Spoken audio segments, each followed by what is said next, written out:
Tribuners, berjumpa kembali bersama saya Apvia Tio Koni Billy.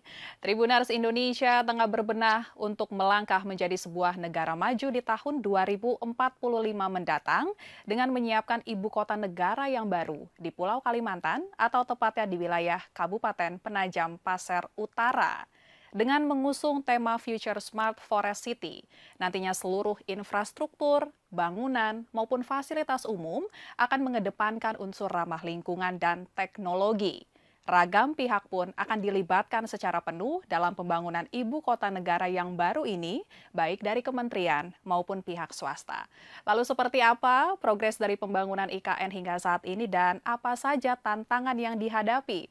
Dan untuk mencari tahu jawabannya, kita akan tersambung melalui sambungan virtual bersama dengan Kepala Otorita IKN, Bapak Bambang Susantono, dan juga ada Menteri Perhubungan Bapak Budi Karya Sumadi.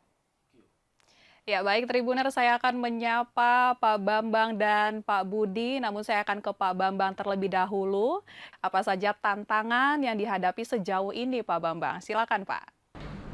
Ya, tentu saja tantangannya bagaimana kita tetap bisa mencapai target-target yang akan yang sudah dicanangkan, yang harus kita raih. Target pertama mungkin di tahun 2024 nanti kita 17 Agustus harus menyelenggarakan satu upacara. Dan di sisi lain kami juga harus membangun organisasi. Ya. Organisasi ini penting karena organisasi ini harus mampu menjawab tantangan transformasi ke depan. Jadi kita tidak berpikir organisasi seperti halnya yang sekarang, dengan pakem-pakem sekarang, dengan kaidah sekarang, tapi bagaimana kota yang smart, kota yang green ke depan itu dikelola oleh para penyelenggara pemerintahan yang profesional. Ya. Ini kan nanti sampai 2045 kita bangun. Jadi kalau Pak Presiden, Bapak Jokowi selalu menyatakan bahwa ini transformasi. Jadi ini bukan hanya membangun fisik satu kota semata, tapi juga bagaimana mencari cara hidup baru, cara bekerja baru, cara kita semua untuk studi ataupun learning, ya, itu juga baru gitu. Jadi inilah tantangan kami, jadi menyiapkan satu organisasi yang mampu menjawab ke depan, tapi juga masih katakanlah harus mengikuti kaidah-kaidah yang berlaku sekarang. Nah ini tentu ada artnya di situ. Oke Pak, dan selanjutnya Pak, menurut Bapak seperti apa sih IKN nantinya akan menjadi tempat atau kota yang atraktif, inklusif, dan bisa menjawab tantangan yang disruptif Pak? Nah ini paling menarik sebetulnya buat saya sendiri sebagai perencana kota. Pada waktu kami menerima tugas ini, kota ini ingin dibangun dengan konsep yang disebut Sustainable Forest City. Jadi ada kata yang unik di sini yaitu hutan, forest, tapi ada kata sustainable-nya gitu ya. Sustainable ini sesuatu yang comply ataupun memenuhi pembangunan yang berkelanjutan. Forest atau hutan itu adalah kondisi di mana 65% dari area di IKN Nusantara ini nanti akan dikembalikan menjadi hutan tropis. Ya. Nah inilah yang sebetulnya menarik banyak pengamat-pengamat, banyak para pemikir di dunia ini untuk ikut serta di dalam mewujudkan Sustainable Forest City. Karena untuk capital atau untuk ibu kota baru, saya kira ini akan menjadi yang pertama untuk menerapkan Sustainable Forest City. Dan kita ingin ini kan seolah-olah ada kota di tengah hutan, tapi juga ada hutan di tengah kota. Nah ini dua-duanya harus dipadu, bagaimana kita sebagai manusia nanti hidup berdampingan dengan alam, flora faunanya, tapi juga ada kultur di situ. Jadi memang di dalam bahasa teorinya ini adalah perpaduan antara people, manusia, nature, alam, dan culture ataupun kebudayaan. Dan itu sebabnya dalam mewujudkan Sustainable Forest City itu juga kami juga bekerja sama dengan para ahli budaya, para ahli antropologi gitu ya, para ahli sosiologi, karena kita ingin agar budaya, adat, dan hal-hal yang merupakan local wisdom di daerah ini dan kemudian juga di berbagai daerah Indonesia bisa kita padukan untuk mewujudkan Sustainable Forest City Nusantara. Nah, kemudian Pak, seperti apa strategi dari Otorita IKN dalam menyiapkan IKN sebagai kota yang bersahabat bagi warga setempat, kemudian bagi penghuni desa sekitar untuk dapat berpartisipasi aktif nih Pak dalam roda kehidupan perkotaan IKN? Ya, smart city itu suatu keniscayaan ya. Hampir semua kota besar, kota global, kota internasional di dunia ini akan menuju kepada standarisasi operasi dari smart city. Kita pun tidak boleh ketinggalan karena kita ingin agar kota ini nanti memang benar-benar bisa dalam tanda petik memanjakan warganya. Artinya teknologi yang dipakai itu untuk efisiensi, untuk kenyamanan dari para warga di IKN Nusantara. Jadi Smart City itu akan menjadi salah satu roh daripada IKN Nusantara dan tentunya banyak hal yang nanti akan kita lakukan dengan teknologi digital. Misalnya yang paling gampang adalah layanan untuk warga atau e-governance. Nah, e-governance ini kan banyak nanti interaksinya antara kami sebagai penyelenggara pemerintahan dengan masyarakat. Dan disitulah sebetulnya ada ruang-ruang kalau ada nanti yang pihak-pihak yang tidak bertanggung jawab, yang ingin mengacaukan dalam tanda petik tata pemerintahan kita, mereka bisa masuk. Nah, hari ini kami bersama dengan BSSN, Badan Sandi dan Cyber Nasional, menandatangani nota kesepahaman untuk lebih merekatkan lagi. Sebetulnya kami sudah bekerja sama, tapi ini akan membuat satu program yang lebih katakanlah operasional dan dipercepat untuk membuat satu sistem pada waktunya nanti tahun depan IKN Nusantara nanti sudah diamanahi menjadi ibu kota negara, maka sistem itu sudah ada di lapangan sehingga nanti kita bisa lakukan berbagai hal dengan efisien, tapi juga memiliki ketahanan digital. Ya, ini paling penting ketahanan digital karena kita ingin agar penyelenggaraan pemerintahan itu nanti berjalan dengan smooth, berjalan dengan efisien, berjalan dengan baik sesuai dengan kaidah-kaidah digital teknologi yang terkini begitu. Ya, baik, terima kasih Pak Bambang dan Tribuners. Dalam mendukung penuh proses pemindahan ibu kota negara ke IKN, Kementerian Perhubungan juga menyiapkan perencanaan pembangunan sistem transportasi yang cerdas dan terintegrasi serta ramah lingkungan. Sektor transportasi juga dinilai krusial Tribuners dan masuk ke dalam sektor prioritas yang nantinya akan mewujudkan sistem transportasi yang ramah digital dan terintegrasi yang tentunya juga akan ditopang oleh wilayah sekitar IKN baik kota maupun kabupaten. Dan terkait dengan progres pembangunan transportasi di IKN, saya akan ngobrol dengan Bapak Budi Karya Sumadi.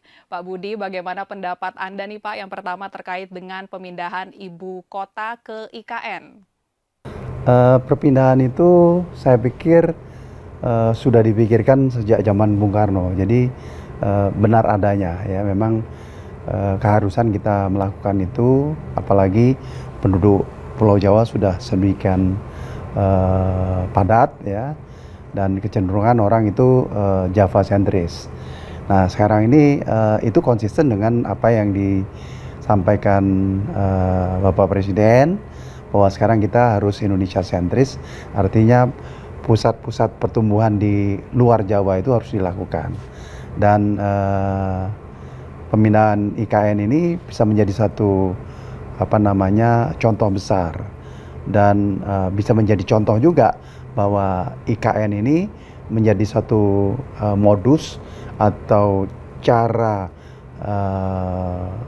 membuat kota, cara berlalu lintas, cara budaya, culture dan sebagainya menjadi sesuatu yang baru, kebanggaan bagi masyarakat Indonesia. Ya, kemudian Pak Budi, seperti apa sih Pak dukungan dari Kementerian Perhubungan terhadap sektor transportasi di IKN ke depannya Pak? Ya, Kementerian Perhubungan pertama kali yang paling besar signifikan adalah membuat bandara, ya, bandara internasional ibu kota Nusantara. Itu panjangnya 3.000 meter, lebarnya 45 meter. Jadi pesawat apapun yang akan datang dan pergi itu ada, bisa. Ya, 777, 380, 380 itu bisa mendarat di sana. Nah, artinya apa? Pada saat itu tamu-tamu negara itu tidak datang ke Jakarta kalau ketemu dengan Presiden, tapi datangnya ke sana. Juga kalau ada kunjungan-kunjungan tertentu bisa di sana. Nah, selain itu kita juga bekerja sama dengan otoritas merealisasikan kendaraan EV. Paling tidak kami akan berkoordinasi untuk menyediakan bus-bus EV yang ada di sekitar IKN dan juga bus-bus yang dari Balikpapan menuju IKN. Selain itu kita juga menyiapkan shelter, juga park and ride dan sebagainya, sehingga kegiatan EV itu bisa berjalan dengan baik, karena itu adalah satu format tertentu bahwa Kota Baru ini menjadi suatu tempat contoh bagi kota lain bagaimana menerapkan EV secara baik. Baik Pak Budi. Nah, apa Pak yang bisa dipelajari dari kota-kota besar di Indonesia terhadap sistem transportasi di IKN ke depannya, Pak? Ya, seperti yang saya sampaikan tadi. Jadi yang paling kita bisa lihat secara ekspos adalah darat, ya, pakai bis listrik, pakai mobil listrik dan sebagainya. Kita lagi merintis akan menggunakan ART, Autonomous Rapid Transit, yaitu satu kendaraan seperti tram, tapi dia tidak berlistrik, tapi pakai baterai. Nah, kita lagi akan membuat studi. Kalau itu berhasil, maka di tengah kota dari IKN itu ada ART sepanjang 7 km. Ya baik Pak Budi, kalau bisa dibocorkan Pak, apa saja yang menjadi tantangan terbesar dalam membangun sistem transportasi di IKN Pak? Ya, tantangan yang paling besar adalah waktu, ya, karena kita kehilangan waktu pada saat COVID, ya, sehingga kita harus gantikan sekarang, sehingga waktu untuk membangun itu relatif pendek, ya. Dan kita tahu semuanya pada saat COVID kan tidak terpikir untuk kita mengerjakan sesuatu di IKN ini. Dan sekarang saya gembira bahwa mungkin lebih dari 50 swasta, ya, melakukan investasi di sana, melakukan groundbreaking. Dan kita harapkan pada saat nanti IKN bulan Agustus sudah berfungsi, maka paling nggak ada 2-3 hotel, sudah ada rumah sakit, beberapa sekolah, gitu ya, rumah-rumah tertentu, bandara. Kami juga membangun satu pelabuhan wisata yang akan ada 9 kilo dari pusat kota, sehingga ada satu atmosfer lain yang ada di IKN itu. Baik Pak Budi, pertanyaan terakhir nih Pak dari saya, bagaimana dengan rencana jangka pendek? Kemudian kita juga pengen tahu Pak, rencana jangka menengahnya dan jangka panjangnya bagi perkembangan sistem transportasi di IKN. Silakan Pak. Ya, kalau sekarang seperti yang saya sampaikan tadi, jangka menengah tentu kita memikirkan lebih detail lagi bahwa EV itu menjadi keharusan, harus, ya, yang ke IKN harus menggunakan EV. Bahkan kita akan pikirkan satu cara-cara bertransportasi yang sifatnya tidak perlu beli mobil, tetapi kita memberi servis. Bahkan kita bisa sewa atau bisa memiliki secara bersama. Ini lagi sedang digodok, ya.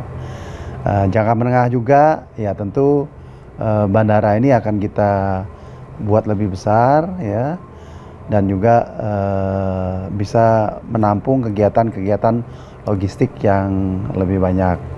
Dari sektor kereta api kita lagi studi, karena memang kereta api ini memang berkaitan dengan jumlah, ya. Kalau jumlahnya tidak memadai, itu bisa tidak maksimal. Sedangkan yang laut, Teluk Balikpapan itu bagus sekali, ya. Jadi kita akan jadikan satu kota wisata teluk atau wisata air yang sangat indah sekali. Ya baik, terima kasih Pak Budi atas waktunya dan Tribuners. Itulah tadi perbincangan bersama dengan Kepala Otorita IKN, Bapak Bambang Susanto, serta Menteri Perhubungan, Bapak Budi Karya Sumadi. Besar harapan dengan dibangunnya IKN Nusantara akan turut membangun identitas nasional, menjadi kota berkelanjutan di dunia dan penggerak ekonomi Indonesia di masa depan. Kalau begitu saya Apvia Konibili pamit undur diri dan sampai jumpa. Tribun X menghadirkan lokal menjadi Indonesia.